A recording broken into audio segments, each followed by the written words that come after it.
Saya tidak terlalu percaya data intelijen yang dibocorkan oleh Edward Snowden. Kenapa demikian? Karena data intelijen tidak bisa dijadikan bukti bahwa Abu Bakar al-Baghdadi itu adalah orang Yahudi yang disusupkan ke Irak menjadi staf lapangannya Saddam Hussein, namanya Elliot Shamon. Kenapa saya mesti menjelaskan Abu Bakar al-Baghdadi? Beliau juga sama dengan Pak Sadun, dia doktor juga ya di bidang ilmu syariah dari Jamiat Baghdad. Orangnya pendiam tapi tegas, pendiriannya tidak pernah berubah. Dan ini di ujung nanti saya ingin mengatakan bahwa deradikalisasi yang akan kita lakukan di sini, membangun pesantren sebagai benteng deradikalisasi, tugas kita bukan semakin ringan, semakin berat, karena tantangannya sudah menjadi dunia, bahwa radikal sudah menjadi fenomena dunia. Ini yang ingin saya tekankan. Kenapa menjadi fenomena dunia yang sangat mengkhawatirkan? Karena bapak-bapak dan ibu-ibu sekalian, dulu kelompok-kelompok radikal atau organisasi teroris itu sifatnya hanya organisasi, kelompok. Dia numpang di negeri orang lain, ya, bom sana bom sini lari sembunyi, bom sana bom sini lari sembunyi, numpang di Yaman, lama-lama resah mereka diusir, pindah ke Sudan, sekian tahun lamanya akhirnya mereka resah diusir lagi, pindah ke Afghanistan. Itulah organisasi teroris. Tetapi Abu Bakar al-Baghdadi ini bukan sekedar teroris, tapi dia sudah menobatkan dirinya sebagai khalifah, dan dia sudah mendirikan satu negara.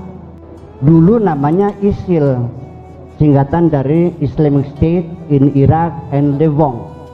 Yang kedua dirubah lagi ISIS, Islamic State Islam in Syria, in Iraq and Syria.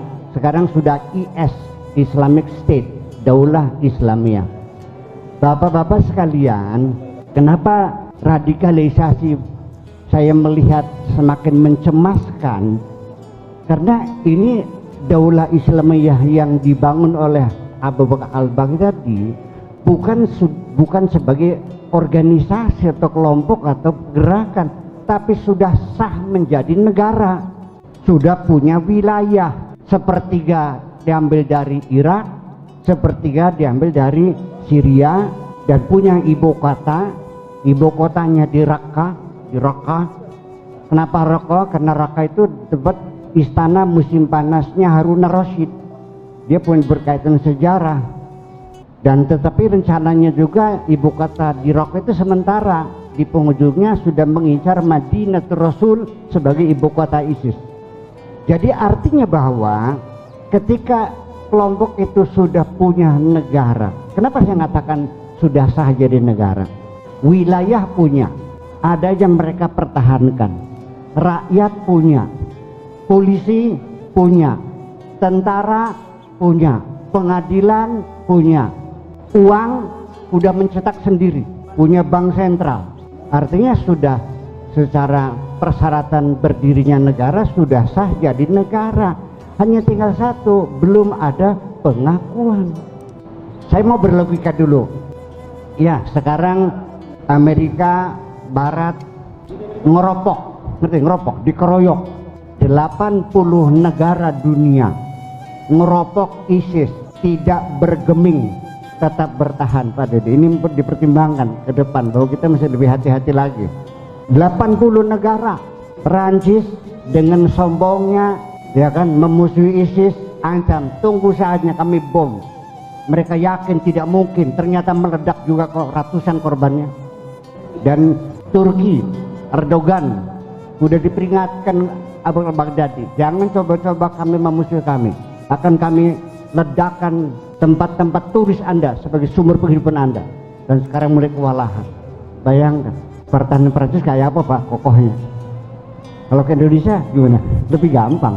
Nah ini, jadi artinya bahwa ketika Daulah Islamiyah sudah berdiri sedemikian kuatnya, maka persoalan deradikalisasi ini bukan pekerjaan kecil, karena mereka sudah punya negara.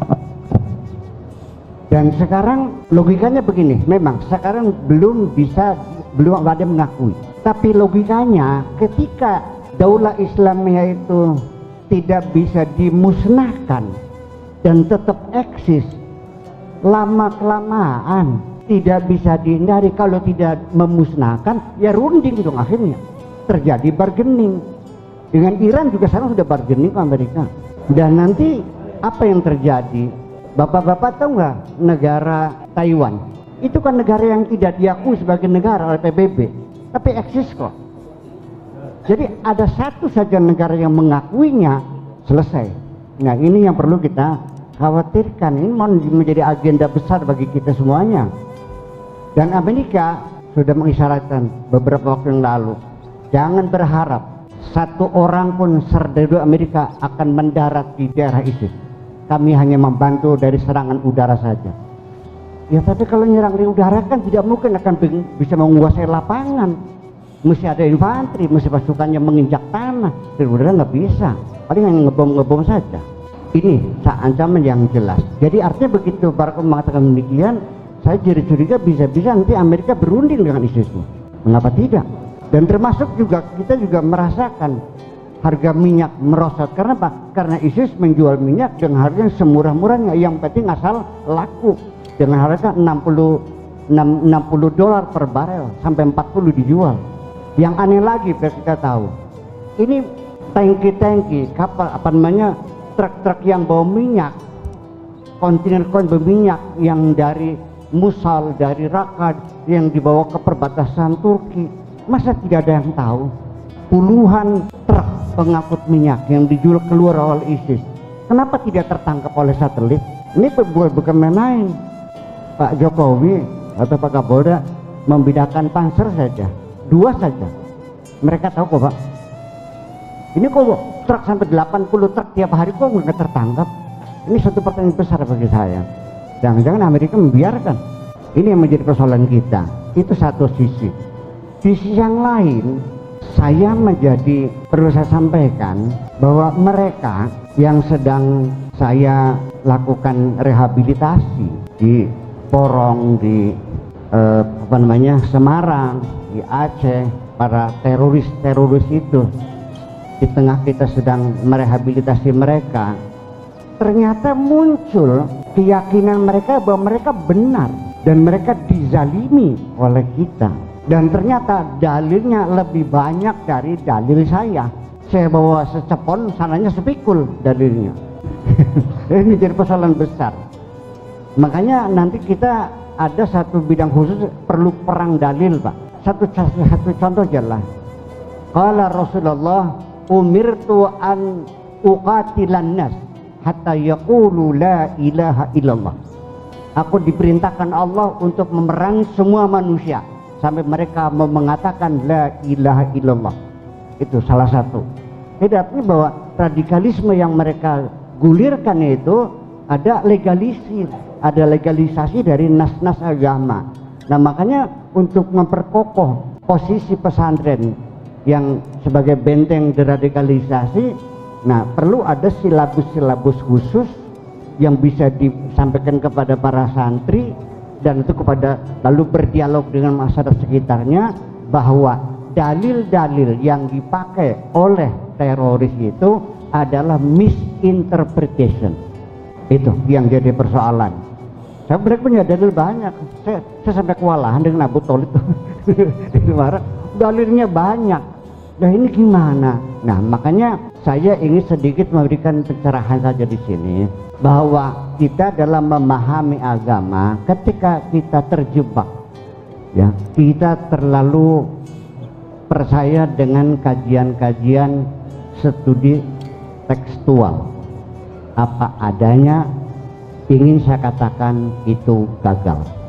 Sebab satu, subjektivitas manusia Dan kedua adalah relativitas bahan kajian kita menyebabkan menjadi multi interpretasi, dari yang paling radikal sampai paling liberal sampai paling konservatif. Satu kasih contoh saja, firman Tuhannya sama, au kama qala ta'ala au lamastumun nisa. Kata Imam Syafi'i, bersentuhan dengan perempuan bukan muhrim, tidak ada aling-aling, asal kulit dengan kulit nempel, maka wudhunya batal. Sengaja, tidak disengaja, lama, sebentar, ada syahwat, tidak ada syahwat, pokoknya nyenggol kulit-kulit menjadi batal. Imam Maliki mengatakan tidak batal. Imam Ahmad bin Hambali mengatakan tergantung. Kalau senggelannya ada syahwatnya batal, kalau tidak ada syahwatnya tidak batal. Saya melihat adanya interpretasi yang berbeda-beda itu, ini satu bukti bahwa mereka sama-sama tidak paham. Setuju nggak? Atau minimal dengan bahasa sopannya masing-masing sebatas menduga. Itulah makanya al-fiqhu zununun, fikih adalah dugaan. Sehingga wahai kaum santri, ketika Anda mengambil kesimpulan, menganalisa dan menyimpulkan teks-teks agama, jangan dikatakan ini yang paling benar. Itu hanya dugaan kok. Kalau dugaan bisa salah, bisa ya. Nah, oleh karena itulah maka kita harus punya sopan santun di kalangan pesantren. Perbedaan pendapat antar mazahib itu tidak boleh atau tidak sopan kalau kita menanya yang benar mana. Kalau kita yang benar mana, senggolan batal enggak? Yang ada yang bilang batal, ada yang tidak, ada yang tergantung. Kalau pertanyaannya yang benar mana, jawabannya menyalahkan pihak lain. Kalau kita katakan yang benar batal, berarti Maliki salah, Hambali salah. Makanya kebenaran fikih tidak lebih hanyalah kebenaran argumentasi, bukan kebenaran mutlak. Betul nggak kira-kira gitu? Nah itu, jadi tolong mazhab lain pun dihormatilah. Jadi ya ini bisa salah, ini bisa benar, seperti itu. Itu. Jadi kalimat paham, maknanya paham. Maksud sang pembicara tahu nggak kita? Kita tidak tahu. Oke, saya ingin menjelaskan bahwa dikatakan kalimat diucapkan seseorang pada waktu yang berbeda, maknanya pasti berbeda. Nabi berkata di Madinah, di Mekah, tidak sama dengan berkata di Madinah. Ini salah satu kekeliruan para kelompok radikal yang menggunakan qala ta'ala, qala Rasul diucapkan di Mekah, ketika dalam menghadapi tindakan kekerasan Quraisy dipakai di Indonesia. Ini persoalannya. Oke, saya mau nanya, anak saya umur kelas 2 SD, umur 8 tahun, sedang disuapi oleh ibunya sebelum berangkat sekolah. Ditarik piringnya, menyuap sendiri, makan sendiri sambil mengatakan, "Mama, Awab sudah bisa makan sendiri." Ditarik piringnya lalu dia makan. Maknanya tidak usah disuapin, kan begitu. 30 tahun kemudian sebagai seorang ekonom diangkat direktur Grage Mall, gajinya 30 juta. Datang kepada ibunya sambil ngewer-ngewer gaji pertama tuh dengan mengatakan, "Mama, Awab sekarang sudah bisa makan sendiri." Sama nggak artinya? Ini persoalan. Jadi maknanya saya sudah bisa cari duit. Jadi dari mana makna tidak usah disuapin? Bukan dari kalimat Awab sudah bisa makan sendiri, tapi dari kondisi psikologis yang ada di sekitarnya. Satu, waktunya pagi, kedua sedang disuapin, ketiga narik piringnya sendiri, kemudian dia makan sendiri. Itulah yang mendorong maknanya tidak usah disuapin. Oh, ini satu di tekstual gagal. Betul nggak? Nah, punten saya kasih contoh nih, Dr. Saadun nih. Masuk restoran, Tiba-tiba ada seorang teman, hei Pak Dokter silahkan diaturi. Alhamdulillah lagi lapar ada yang ngajak makan. Datang duduk mangan telep bus berangkat pun aja bayarnya dewek baik gitu. Artinya apa? Beliau tidak paham. Orang itu tidak bermaksud ngajak makan. Itu. Ini kajian psikologi ini maksudnya sosiolinguistik. Apalagi nanti kita masuk ke antrolinguistik, itu menjadi persoalan besar. Ya kan begitu. Nah sekarang yang psikolinguisnya gimana? Sebaliknya, saya datang ke dokter Sa'dun. Pak Kiai nginum unjukan pun apa? Kula Pak Dokter aja repot-repot lah, wis aja repot ya wis. Akhirnya sing esuk tukang awan ngobrol aplak-aplik garingan baik. Istrinya datang, Kang, anak buya sakur garingan baik. Nyung jero buya aja repot-repot maning je. Wah, lebih paham. Kang, abaikan saja. Saya bikin kopi. Akhirnya gawe kopi. Wis nongol mah, ya tekinung je. Iya, ini kajian. Ini Rasulullah berkata dengan sahabatnya pada kondisi yang berbeda-beda. Pernah diperhatikan nggak? Ini yang jarang diperhatikan. Ini menyampaikan misinterpretasi terjadi di mana-mana. Sekali lagi saya datang kepada pacar saya. Aku merindukannya, kepengen ngobrol. Begitu datang, Kang minumnya apa?